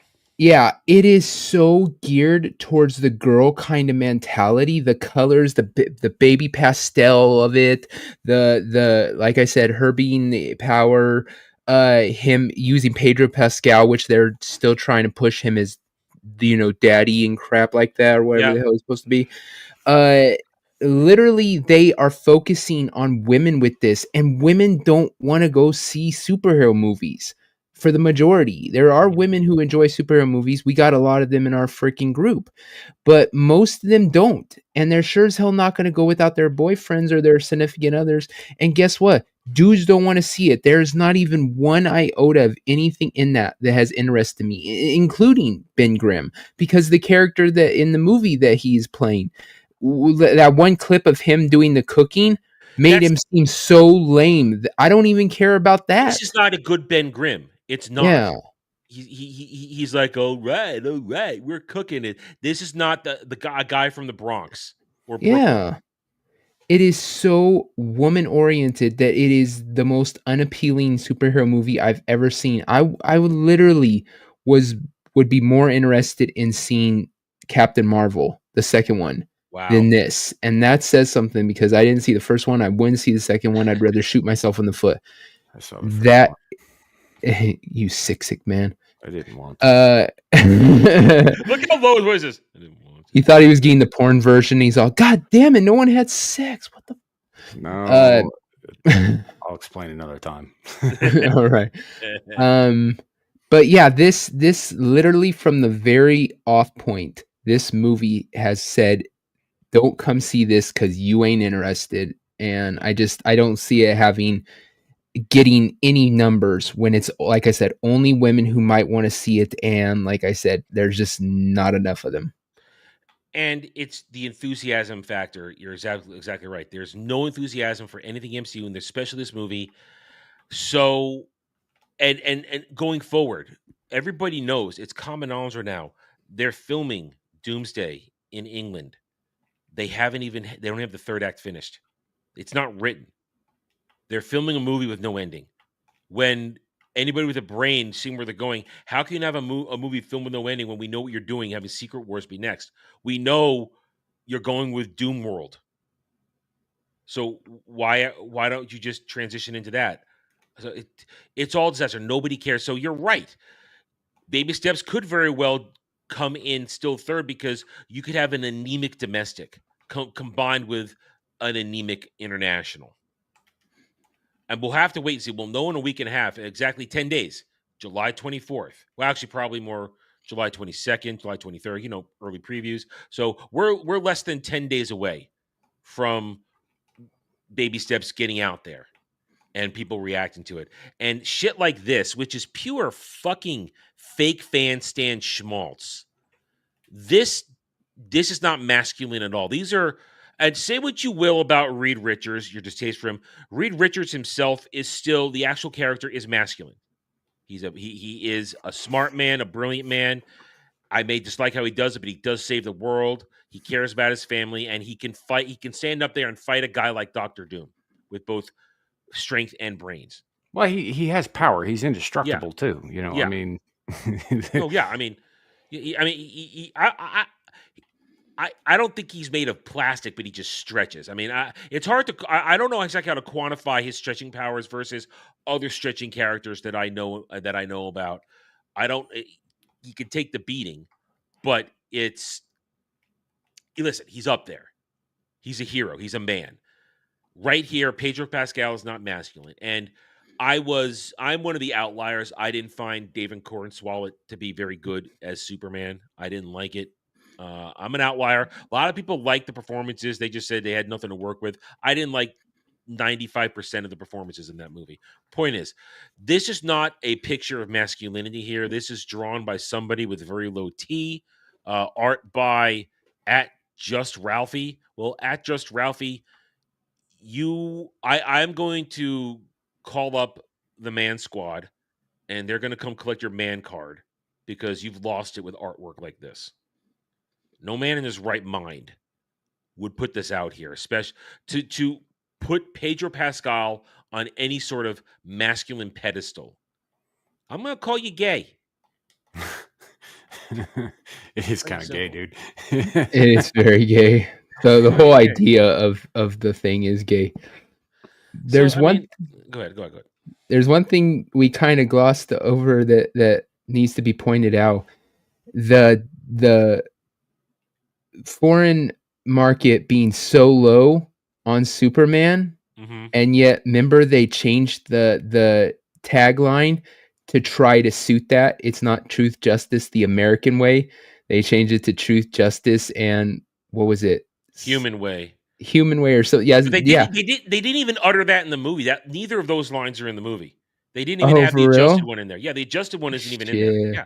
Yeah. They took the American way out of there, one, because America bad, but two, to appeal to a broader audience, and that broader audience didn't come and see your damn movie. It's kind No. of poetic. They did it. And for those wondering, yes, with the exception of Japan, who has a very weird release schedule, as we've seen time and again, they get movies like 2-3 months after everybody else, mainly because they have a very vibrant cinema of their own in Japan. Every major market has this movie around the world. They have it. It's there. Nobody's waiting. On the 11th, on the 12th, the 13th, everybody's had it as we start this week. So Superman was resoundingly dragged. So this didn't really come up in our conversation on Sunday, and I elected not to talk about it this afternoon.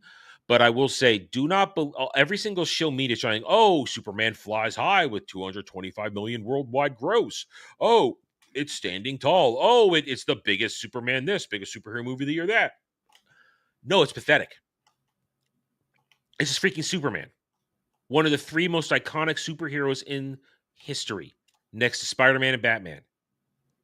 And this was your turnout after $200 million worth of marketing. This is what you get. 125 million or 122 million, something like that, for domestic, and 95 million for international, for an adjusted total today of 225 million. This is pathetic. It's pathetic. And anybody pretending otherwise is just maximum cope right now. Maximum cope. And I pointed it out several times. And I will keep pointing it out. And that's why next weekend's going to be very interesting. The hold will be fascinating. I mean, Jurassic Park had a hold of 57% this week on week 2, which is pretty good considering it came up against Superman. But when you go look around Europe, if we're talking about international still, Jurassic Park beat Superman in several markets across Europe on Superman's premiere week. So this movie is not a success. But the problem is, as I mentioned, James Gunn has already pretty much made it clear that his job is not in jeopardy. And the corpo cope that Warner Brothers is putting out is running cover for the fact that they are going to lose. This movie will, I'm going to hold off to what I said. It's going to max out somewhere between 550 and 650. Maximum ceiling 700. Considering its cost of over 400, almost between 500 and 600 million dollars, its break even is around $1 billion. It's going to lose roughly $200 to $300 million for Warner Brothers, who are not a financially healthy corporation right now. They split their entertainment division to shuffle the debt around. There's so much trouble. Yeah, we know that these studios don't mind losing on a couple movies a year because it's a tax write-off. That's why they put out ones that they know are going to fail, because it's a tax write-off. They can sit there and say, we lost money here, take that off on their taxes. The problem is you only owe so many taxes. After a certain point, you've lost more than what you can write off. Mm-hmm. These studios, this is hurting them. And I can't get why at this point they aren't running from the stuff that has been driving down sales for so many years now. The only thing I can come up with is that they're still in some, like, brain area where they're denying it. People they're not going to movie theaters anymore because COVID still. That's why. No, it's because normies have got the same problem we do. We just had it freaking 6 years ago. And that is that if you're gonna freaking pollute stories with crap and have crappy writing that is based more on what they want to tell you is right and wrong than what is a good story, you're not going to get sales. And I don't know. It's and at the same time, I don't want to offend anybody who we know who are our friends or associates that we do stuff with. There's a lot of apologists for this movie right now. There's a lot of apologists who are working overtime, in my opinion, to convince themselves that this movie is better than it is. And there's some people who do genuinely like it. They have, and I can tell you, I can count on one hand with just a couple of fingers the amount of people who have actually justified why they like this movie. And I said, fine, great.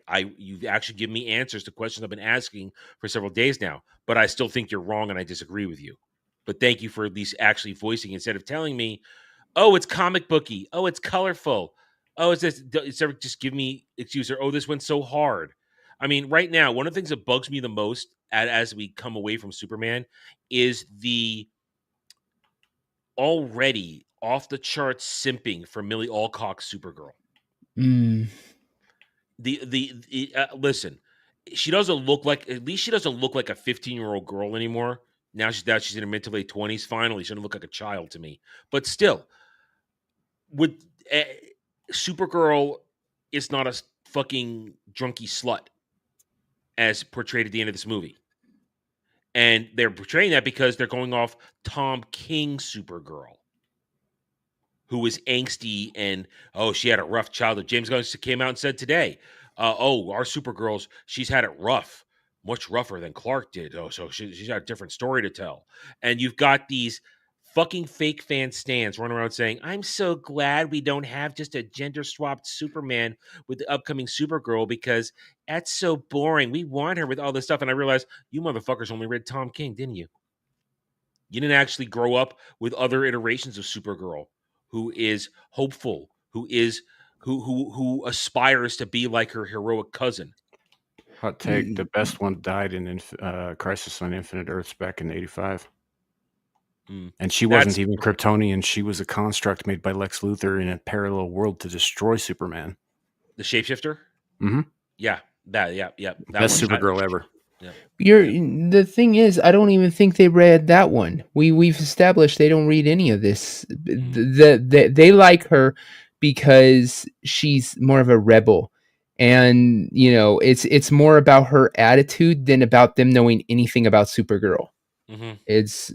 They've never read any superhero material. I used this as my example on Sunday when we were talking about this, and I'm going to use it again here for those who might have missed it. I love the Paul Dini, Bruce Timm version of Kara, who is rebellious but aspires to be like her cousin. And at the end of Justice League Unlimited Season 1, we have Supergirl versus Galatea, who's a clone of Supergirl, who's essentially Power Girl. And they go at it. And Galatea's a fully formed version of Kara at her peak of power. And she keeps just beating her down. Just, why do you keep coming at me? And basically Kara's like, because I'm not going to give up because my cousin wouldn't give up. I'm never going to stop trying to stop you from destroying us. It's from hurting my friends and hurting the planet in trying to frame us for what you're doing here. And that's the Supergirl that people should be watching and aspiring to. Mm-hmm. To hope for. The same Supergirl who then will go to the future and decide, I'm going to stay with League of Superheroes because not only am I going to get out of Clark's shadow, but now I have a chance to do what he's done because he's not here to do it. And I fell in love with Brainiac 5. That you could talk about that however you want. But point is, that only makes sense if you know about the Legion of Superheroes. You know what? What I'm saying is this, though. That's the Supergirl that they should be putting on screen, not Tom King, who ruined Batman. Tom King is a fuck up, but he's working real close with James Gunn on all this stuff. So you can run out Jason Momoa as Lobo all you want, but that movie is not going to be the win they think it is. I really don't think it is. But the problem, as I said, coming back to it, is since the movie came out now for the past few days, the Millie Alcock simpery has just escalated. And they're only running with like 2 screenshots of her. Oh my God, she's going to be epic. Oh my God, she's going to be perfect. Oh my God, she's going to be generational. It's sickening. And going forward, when this movie comes out next year, the biggest problem reviewing it is going to be if you try to objectively break it down and be probably shit on it, which is probably going to deserve, all you're going to get is, why do you hate Millie Alcock? Why do you hate her? I was like, well, one, it has nothing to do with her. Talk about the character. And two, shut the fuck up, you goddamn simps. Now, I'm going to be saying that a lot next year. I know it.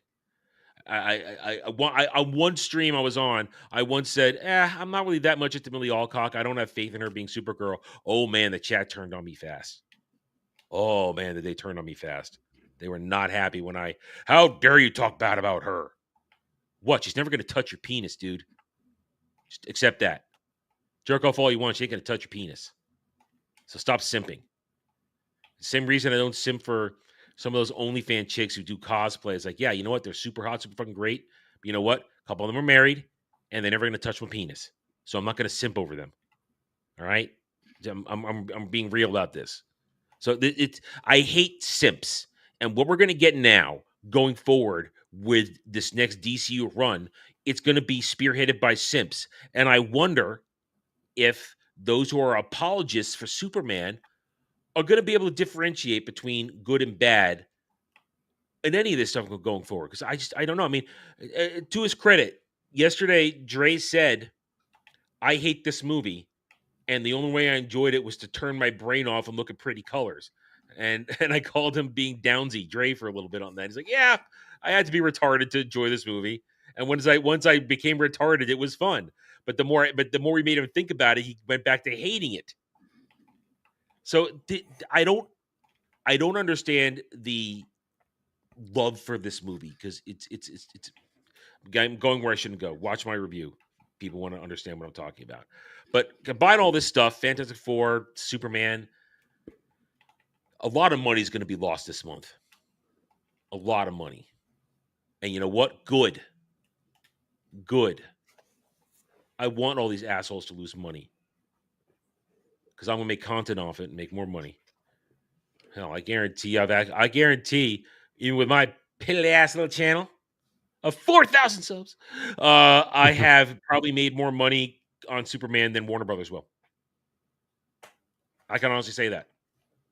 There's no profit that we made on this movie. None whatsoever. And we're talking about the movie. We're not talking about merch. That argument was brought up to me the other day. Merch and movie profits are two separate things. Because Warner Brothers doesn't necessarily get all that merch revenue. That goes to whoever they gave the license out to. I don't remember that. You guys want to add anything else, or have I sufficiently soured the remainder of this conversation?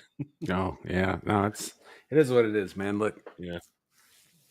None of this matters in the long run. You know, No. like we stated before.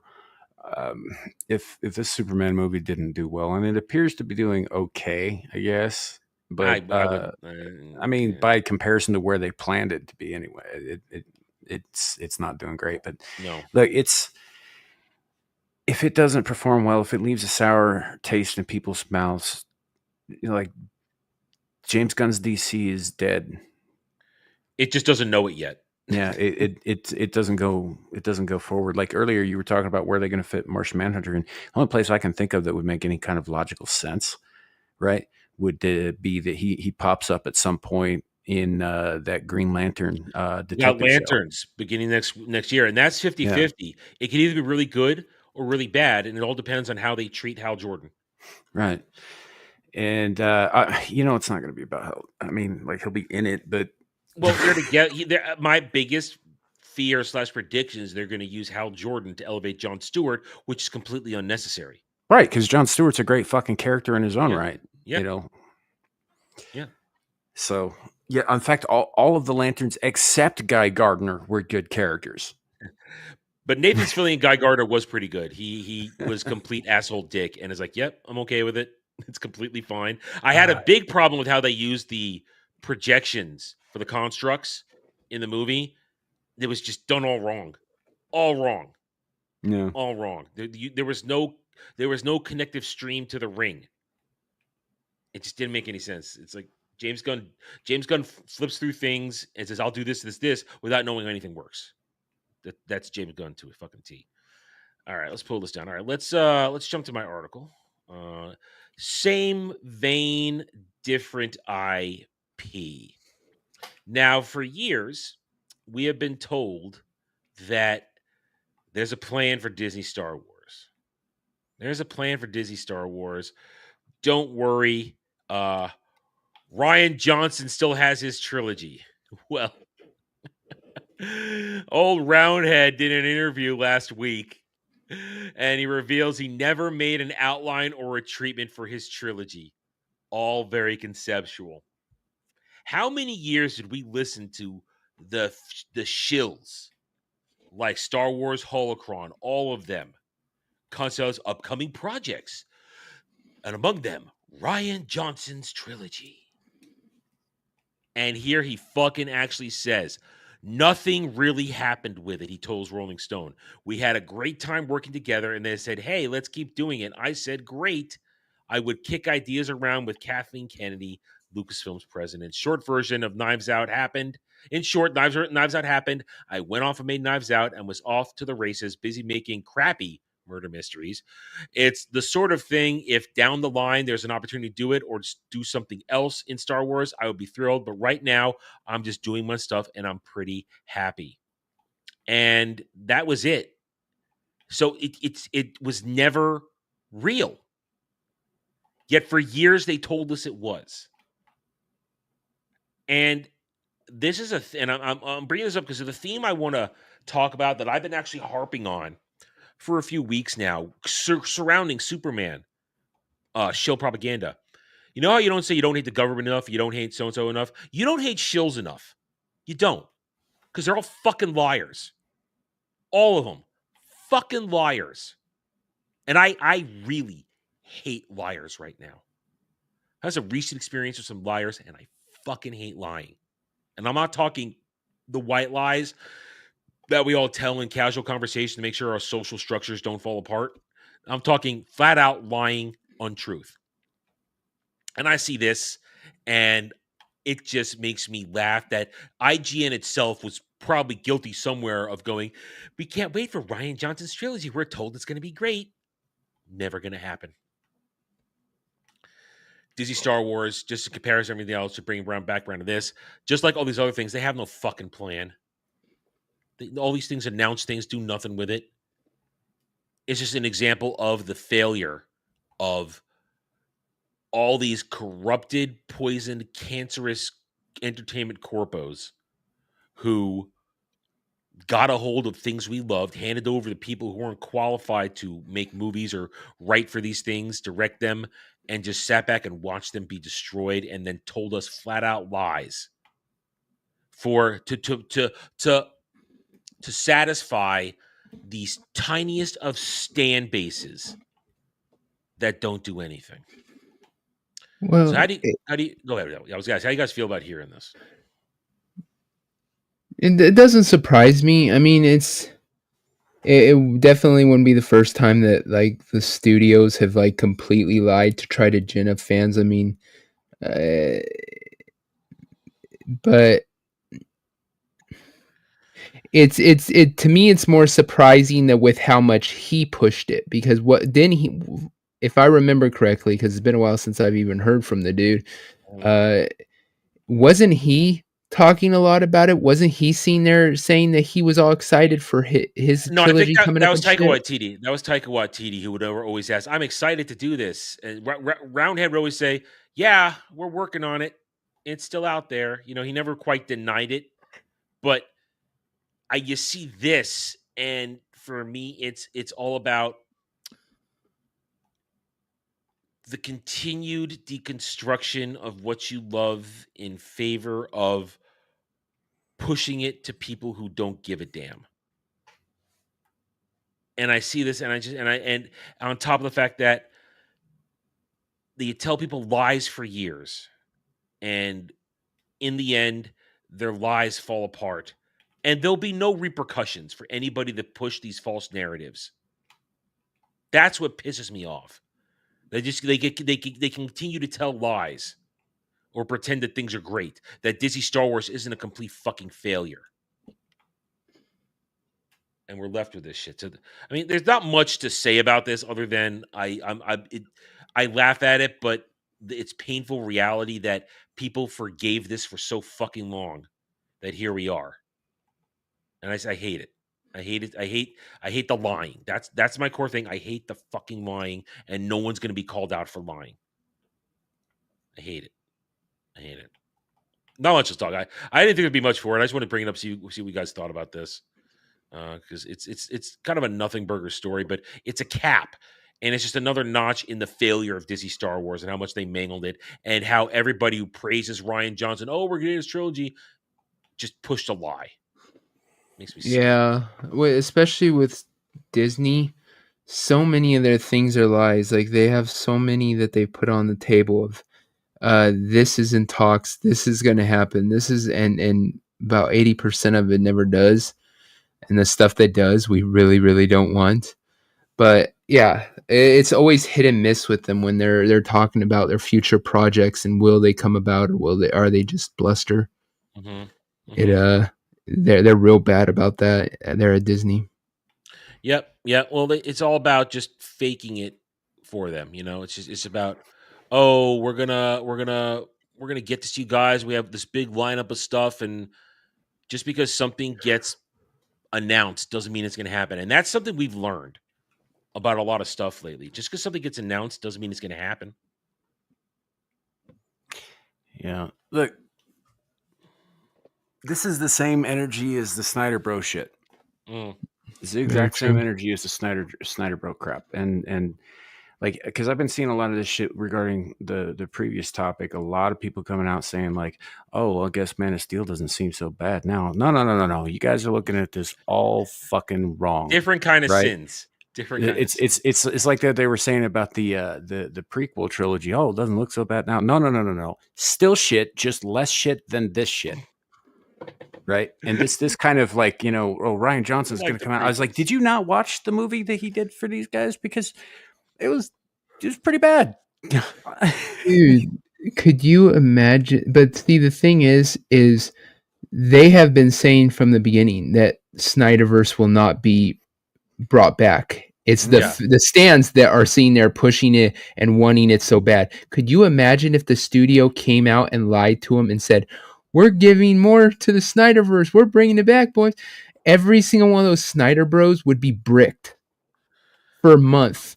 They would be so freaking ridiculously happy. This is the studio lying to the fans, trying to get them ginned up, probably, just eat off the hype, I guess, feed off the hype.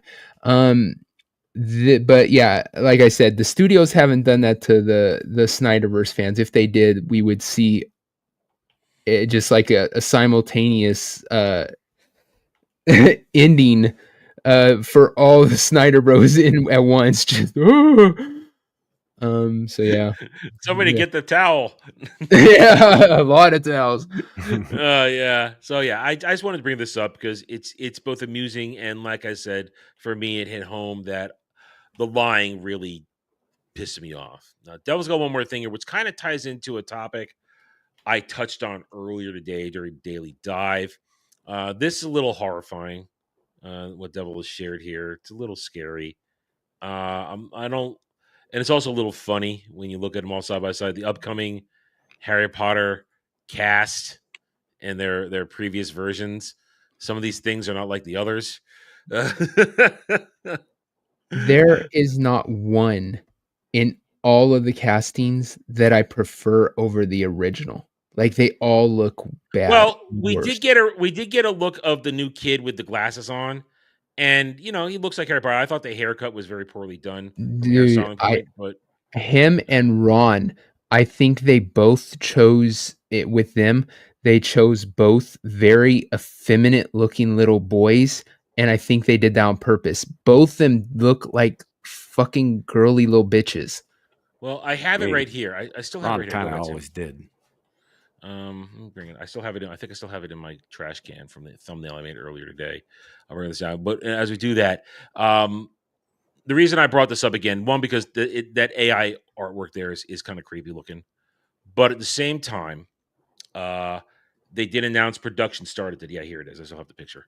They did announce production starting today on the reboot series for HBO Max, and however you feel about it, which at some point I will have to weigh in on it. Oop, that's not what I want to do. It's going to be big in terms of at least the first season. People are going to sign up for it. And before we go that, here's the kid who is going to be Harry in all his in his get up for his first scene. He's holding the what do you call that? The clip there. There he is in his Harry Potter get up. I just criticized the haircut. I think from a hairstyling perspective, it doesn't look very good. But Looks I'm not like a going to make little fun. lesbian. I'm not going to make fun of little kid. I'm not going to make fun of little kid. You're not making fun of the kid. You're making fun of what they've done with the character. I don't care that the little kid's a little feminine dude. That's his, to each the, sorry, dude, you look a little feminine. It's that they purposely chose an effeminate kid because they're still in a way pushing this bullshit interchangeable boys or girls, girls or boys bullcrap. So they choose a kid that looks, like I said, very like a fucking lesbian. I'm sorry, compared to Daniel Radcliffe, he looks fucking girly to me. And I think they did that on purpose, and it's fucking annoying. I don't quite see it, but I'm not gonna berate that point because it's I just don't want to make fun of a little kid. I don't want to do that. My point of this is that they announced it happening, and this thing's going production now. It is July 2025. They're not going to release the season till 2027. And my issue is, and we've complained about this before, God damn, why can't they make television in a timely manner anymore? We would get real TV 22 to 26 episodes a year for 30 years. And suddenly you can't do 10 episodes in a year? All that CGI takes a long time to do. I guess. It's frustrating. It's frustrating. That's what got me the most is that they're going to put this thing out there on HBO Max, and they're not going to get a product out for literally if it might not be released until this time in 2027. That's 2 years away. It could be that long. They could hold it off to Christmas for all we know. It's just I am galled by the fact that they seem to have lost the ability to make television in a timely manner and make good television. And we have no idea if this show is going to be good or not. I'm kind of leaning, 70-30 that it's going to suck. So I doubt I'll watch it. I'm gonna if the channel is at a certain point, I will keep reviewing stuff, and I'm gonna put together a panel to watch this. I can't do this one on my own. I don't have enough hardcore Potter knowledge to do it on my own. I'm gonna need a little help. I could probably recommend a couple of people, but I wouldn't be one of them because I didn't watch the original movies. I didn't read the original books, and I do not care about Harry Potter. So I know. Listen, this is not I don't have to have a problem for this until 2027. Right. Not a problem. Not a problem I have to worry about for 2 years, probably at this point. So, but it just, Sam, we talk about this all the time. They used to do Star Trek. They did Star Trek for 21 years, every year. So in some cases, 2 shows during that period. Well, not 21 years, you know what I mean. 7 seasons for 3 series. And they managed to sometimes have them overlap and still get them out. But they can't put out 8 to 10 episodes of a Harry Potter book in a year. Right. Amazingly bad and sad. And I'm watching DSI right now. We're about to hit a low point in season 2. We just passed the Odo flashback episode where he first meets Kira and Ducat, and now we are going into about a 7 or 8 episode lull until we get to Blood Oath. Right now, I'm rewatching One Piece. I've been watching Leverage again. I never liked He's not with I that much gave more. Leverage a couple of chances in syndication on TNT, and it was during those times where it was on during the day, and if I didn't have class during that period of time, I would sit and watch it or be on while I'm doing stuff, and I just could never really like it. I watched a bunch of it, and I just never really liked it. Oh, it's one of my favorite shows, man. I love the characters. I didn't hate it. I just didn't like it. You know, that's a thing. It's one of those things. Like it's not terrible television, but it just never spoke to me. I guess the best way I can put it. Right now, I'm still finishing up last season's anime. I got 2 series left to go. One is, of course, only part 1, and then part 2 won't be out for another year, which is driving me nuts. But I only got a little bit left, and then I'm back to figuring out what I'm going to feel like watching as I wait for the next round of anime to be done. But fortunately, we got review stuff going on, and I have plenty of things to watch. I could grab anything. I could, like I said, I could start rewatching Superman. I could build up the Justice League again. I could do that if I wanted to, if I really wanted to. Beauty of physical media. If you own it, it's great. It's there for you anytime you want. And we got gaming going on. We're all doing a lot of gaming right now, which is fun. It's good to do gaming. Wish I had more time at certain points with my streaming schedule right now to get more gaming in there. But it's for solo gaming. I'm doing plenty of co-op gaming. Right now I'm down to like one day a week for solo gaming at the moment. Want to get it back up to 2. Be nice. Well, listen, so much we gotta play Space Marine 2 because I am enjoying that, and gotta play Dark Tide with the guys, and we gotta play some more Starship Troopers. It's all fun. But problem is I don't have a private play game I'm doing right now. That's kind of the problem too.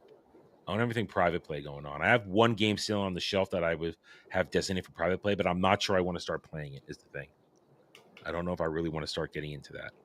But if we don't have anything else, we're at just about 2 hours. I feel pretty good winding things down. Because I'd like to... I've been trying to go to bed on time lately, and it's working to an extent. Well, I had a whole month of crap sleep because I had a deficient mattress. And the one I have is okay right now, so I've been getting good sleep. But last night was just a lot of tossing and turning and strange dreams. And of course, tomorrow's Tuesday, so I bet the incessant landscaping is going to come back where they don't do anything. I take the garbage out today, and it also looks like shit. Yet they're out here for hours on Wednesday mornings or Tuesday mornings doing shit. It also looks like shit. So what are you doing in all that period of time when you're not denying me my last couple hours of sleep, motherfucker? One guy's working and the other 6 are standing around talking. That's how that works. Well, I hate landscapers. They ruin my sleep because I keep YouTuber hours, so I'm sleeping still a little bit in the morning, and they annoy the hell out of me. So fuck them. Anyways, let's say our farewells, and I'll try and go to bed on time. Devil, what's your together week like? Hey, you know what? What you do with your hose is your business. Devil, what you got going on this week?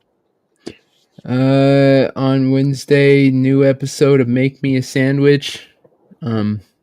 Shit, I still need to find people. And then Friday, I got Bissell Musings and the pub. Hey, Sam. Probably got some Liza P game streams coming up here shortly. Probably not tonight. I'm not feeling it tonight, but probably tomorrow and Wednesday and Thursday and fucking every time I have a moment to do it because I'm kind of addicted to the game and I have to do it while I'm streaming. So, but the way it goes. But yeah. So I got some of that coming up. Next thing up, official is Abyssal Musings, and then we're returning with SITV this week after Beelzebub, and it'll be the 149th episode, which is not significant, but the following Saturday it'll be our 150th episode, in which we will be EFAPing the Godmakers. So that'll be fun. What's the It's an old propagandic hit piece on Mormonism. Oh, with animation and stuff, like Ralph Bakshi style. Oh, okay. Wow, that is old school. It goes back a while. As well. All right. That sounds frightening almost. Yeah, it's going to be a long show. As for myself, tomorrow, as always, every Monday through Friday, 1 p.m. Eastern, join me for the Daily Dive, the Double Ds, where guys like Sam can make me watch a video about best hoses of 2025. That was so fucking funny. But we have a lot of fun on that show. I hope everybody can show up for that, where good times are had. Rest of the week, tomorrow night, we'll get some gaming going on. It is, as I said, one of the days of the week where I do get the solo game. We're playing more Lunar. I did a little bit of grinding and leveling, but I hit a story point that I have to get by before we keep going. But we're over leveled, so we keep going a bit more. I can always grind at the next stopping point. Rest of the week, Wednesday, probably playing some Space Marine 2 with Alf and maybe Dermy this week, because maybe he'll get the game installed this time on the proper hard drive this time. Let's see. Thursday, if I can, I'll game. If not, we'll find out what's going on there. Friday, Ballbusters. I don't know if we even have a guest, which guests aren't really a big deal anymore for Ballbusters. We're just kind of going with the flow there. Saturday night, co-op gaming. Sunday, roundtable. Our movie this week on Drive-In is The Rock. Sean Connery, Nicolas Cage, Ed Harris. Winners go home and fuck the prom queen. So we'll be watching that on Drive-In this week. And then we'll be back here next Monday, 10:03 p.m. Eastern, for another Mellow Mondays. Thank you to everybody who joined us tonight. We appreciate your support. Hit that like button, subscribe to the channel, join us for future live streams, and we will see you guys next time. Until then, everybody, take it easy. Bye.